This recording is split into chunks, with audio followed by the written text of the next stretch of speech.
High friends, welcome to Sam's Kitchen. Friends, मस्तपैकी ना थंडी चालू झालेली आहे आणि थंडीत ना असं संध्याकाळी तर इतकं छान गरमागरम काहीतरी खावं असं वाटतं। म्हणून स्पेशली आपण एक छानपैकी ना गरमागरम झटपट होणारी रेसिपी दाखवणार आहोत। त्या रेसिपीचं नाव आहे रस्सम वडा। आता रस्समची जी रेसिपी आहे ह्याच्या आधीच मी तुम्हाला ना दाखवली, ह्याच्या आधी आपण हा व्हिडिओ केलेला आहे, सो त्याची लिंक मी डिस्क्रिप्शन मध्ये दिलेली आहे, ती तुम्ही नक्की चेक करा। आणि वड्याची जी रेसिपी आहे ती सुद्धा झटपट होणारी आहे आणि महत्त्वाचं म्हणजे भरपूर टिप्स सहित आहे, सो व्हिडिओ शेवटपर्यंत नक्की बघा। रस्सम वड्यासाठी ना आपल्याला डाळ भिजवून घ्यायची आहे। त्यासाठी एक मोठी वाटी मी उडीद डाळ घेतली आहे, अर्धी वाटी मुगाची डाळ। या वड्यासाठी ना फक्त उडीद डाळ असते, पण मी थोडीशी मुगाची डाळ घातली कारण काय होतं की त्याला थोडासा एक सॉफ्टनेस पण येतो आणि थोडासा हलकेपणा होतात यासाठी। आता ही डाळ आपण 2 ते 3 पाण्याने स्वच्छ धुवून घेऊया। मी 3 पाण्याने स्वच्छ डाळ धुवून घेतलेली आहे आणि भरपूर पाण्यात अशी भिजत ठेवली आहे।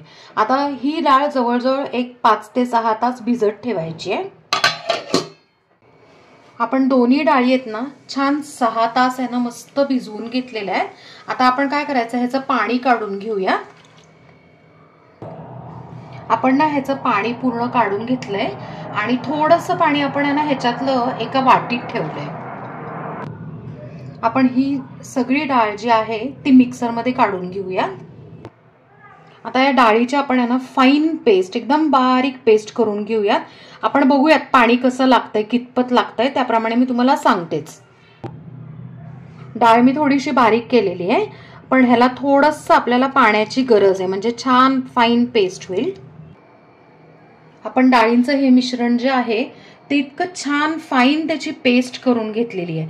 आता ही पहिली टिप आहे, डाळ जर नीट वाटली गेली नाही तर आपले वडे आहेत ना घट्ट होतात, अजिबात हलके होत नाहीत।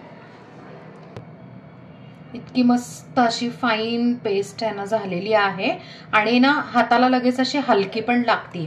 आता आपण काय करूया की हे सगळं जे मिश्रण आहे ते आपण एका बाउलमध्ये काढून घेऊयात। वड्यासाठी ना आपल्याला एक पेस्ट लागणार आहे, त्यासाठी मी मिक्सरचं छोटं भांडं घेतलंय। ह्याच्यात ना मोठा आल्याचा तुकडा घेतलाय, त्याचे बारीक तुकडे करून घेतलेले आहेत। या वड्यामध्ये ना आल्याचं प्रमाण जास्त असतं मिरचीपेक्षा। 2 ते 3 हिरव्या मिरच्या। आता आपण हे बारीक वाटून घेऊया। आलं आणि मिरची बारीक आपण वाटून घेतलेला आहे। आपण हे जे डाळींचं पीठ जे आहे ते सगळं ना एका मोठ्या बाउलमध्ये काढून घेतलेलं आहे। आपण आता जी ती आलं आणि मिरचीची पेस्ट केली ती सगळी टाकून घेऊया। त्यात आता चवीप्रमाणे मीठ टाकून घेऊया। मी ना 8 ते 10 कढीपत्त्याची अशी पानं घेतली आणि ती अशी ना एक रोल करून घ्यायचा आणि बारीक आहे ना असं कात्रीने कट करून घ्यायचंय। आता आपण हे मिश्रण आहे ना सगळं एकत्र मिक्स करून घेऊ आणि एक 2 ते 3 मिनिटं आपण छान फेटायचंय। यानी काय होतं माहितीये का की फेटल्यामुळे वडे आपले ना हलके होतात, अजिबात जड होत नाहीत आणि महत्त्वाचं म्हणजे आपण आहे ना ह्याच्यात सोडा घालणार नाहीये, त्यामुळे ही प्रोसेस जी आहे ती खूप महत्त्वाची आहे। हे पीठ ना 3 मिनिटं मी मस्तपैकी फेटून घेतलेले आहे। आता पीठ हलकं झालंय का हे चेक करण्यासाठी आपण एक छोटीशी टेस्ट करून बघूया। मी ना अर्धी वाटी पाणी घेतलेलं आहे, आपलं प्यायचं पाणी। आता काय करायचंय की छोटंसं आपण आहे ना हे बॅटर घ्यायचंय आणि ह्याच्यात टाकून बघायचंय। येस, आता तुम्ही बघू शकता की हे बॅटर आहे ना खाली गेलेलं नाहीये, हे तरंगलंय। ह्याचाच अर्थ की आपण मस्तपैकी आहे ना फेटून घेतलेला आहे। आता काय करायचंय की अर्धा तास आपण ह्याच्यावर ना या पिठावर झाकण ठेवायचंय।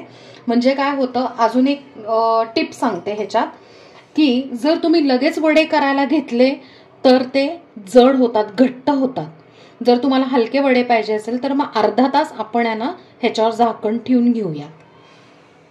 अर्धा तास झालेला आहे आणि आपलं पीठ पण इतकं छान मुरलेलं आहे। आता आपण ह्याचे वडे करायला घेऊया। वडा करण्यासाठी मी काय केलंय, एका कढईत आहे ना तेल ठेवलेलं आहे तापवायला आणि हात पाण्यातनं मी भिजवून काढलेला आहे, म्हणजे ओलसर केलाय। आणि आता आपण छोटे छोटे वडे टाकायला घेऊयात। आता इकडे तुम्हाला दिसत असेल की अजिबात बुडबुडे आले नाहीयेत. ही महत्वाची इकडे टिप आहे की कडकडीत अजिबात तेल तापवायचं नाहीये. कारण होतं काय मग की बाहेरून वडे आहेत ना ते काळसर होतात आणि कच्चे राहतात आणि दुसरी गोष्ट म्हणजे अजिबात आपले वडे हलके होत नाहीत. म्हणून थोडंसं तापलं तेल अगदी 40-50% की मग वडे टाकायला सुरुवात करायची. वडे टाकून झाल्यावर लगेच त्याला हलवायला जायची अजिबात गडबड करायची नाही. नाहीतर काय होतं की खाली चिटकून राहतात आणि आपल्या डावाला सुद्धा ते पीठ चिटकतं. सो 2 मिनिटं अजिबात आता आपण हलवायचं नाहीये. बरोबर 2 मिनिटं झालेले आणि काय करायचं आता हे बघा तुम्ही बघू शकत असाल की ना ऑटोमॅटिकली तो वडा जो आहे ऑटोमॅटिकली खालून व्यवस्थित बाहेर येतो. अजिबात चिकटलेला नाहीये तो. आता आपण ना वडे सगळे उलटून घेऊया. आपण सगळे वडे उलटून घेतलेले आहेत. परत 1 ते 2 मिनिटं अजिबात त्याला हलवायचं नाही. नाहीतर काय होतं की परत ते चिटकल्यासारखे होतात म्हणून. आता 2 मिनिटं झाले. परत आपण ना वडे उलटून घेऊयात. तुम्ही बघू शकता अजिबात चिटकलेले नाहीयेत. आणि गॅसची जी फ्लेम आहे ती सुरुवातीला लो होती. जास्त तेल तापवायचं नव्हतं पण त्यानंतर तुम्ही थोडासा वाढवला तरी चालू शकतं. आपण हे जे वडे आहेत ना सोनेरी रंगावर मस्तपैकी तळून घेऊयात. डार्क अजिबात तळायचे नाहीत. आपले वडे आपण ना मस्तपैकी आहे ना हलके सोनेरी रंगावर तळून घेतलेले आहेत. अशा पद्धतीने आपण बाकी सगळे वडे तळून घेऊयात. आपले रस्सम वडे इतके छान तयार आहेत आणि एकदम हलके फुलके झालेत. मी तुम्हाला ना थोडेसे तोडून दाखवते. येस, इतके छान आतून जाळीदार झालेले आहेत आणि बाहेरून एकदम कुरकुरीत झालेले. आपलं रस्सम मस्तपैकी आहे ना उकळतंय. जी लिंक जी आहे ती डिस्क्रिप्शन मध्ये मी देते. आपण रिसेंटलीच आहे ना टोमॅटो गार्लिक रस्सम केलेलं आहे, जी अगदी इन्स्टंट रेसिपी, अगदी 10 मिनिटात हे रस्सम रेसिपी तयार होते. आता आपण रस्सम वडा सर्व करून घेऊया. एका बाउलमध्ये मी ना छोटे छोटे हे वडे ठेवलेले आहेत. त्याच्यावर आता गरम गरम मस्तपैकी आहे ना रस्सम टाकून घेऊया. आपण मस्तपैकी आहे ना गरमागरम रस्सम वडा सर्व करून घेतलाय. सो अशा पद्धतीने थंडी स्पेशल आपला मस्तपैकी रस्सम वडा तयार आहे. तर फ्रेंड्स, कशी वाटली तुम्हाला ही रेसिपी? आहे ना मस्त गरमागरम आणि महत्वाचं म्हणजे चविष्ट तर आहेच आणि घरातल्या साध्या सोप्या इन्ग्रेडियंट्स पासून आपण बनवलेली आहे. सो तुम्ही पण नक्की बनवून मला कमेंट मध्ये सांगा आणि आपल्या चॅनलला सबस्क्राइब करा, लाईक करा, शेअर करा आणि कमेंट करा. वेगवेगळ्या आणि नवीन नवीन एक्साइटिंग व्हिडिओसाठी बेल आयकॉन नक्की प्रेस करा. थँक्यू.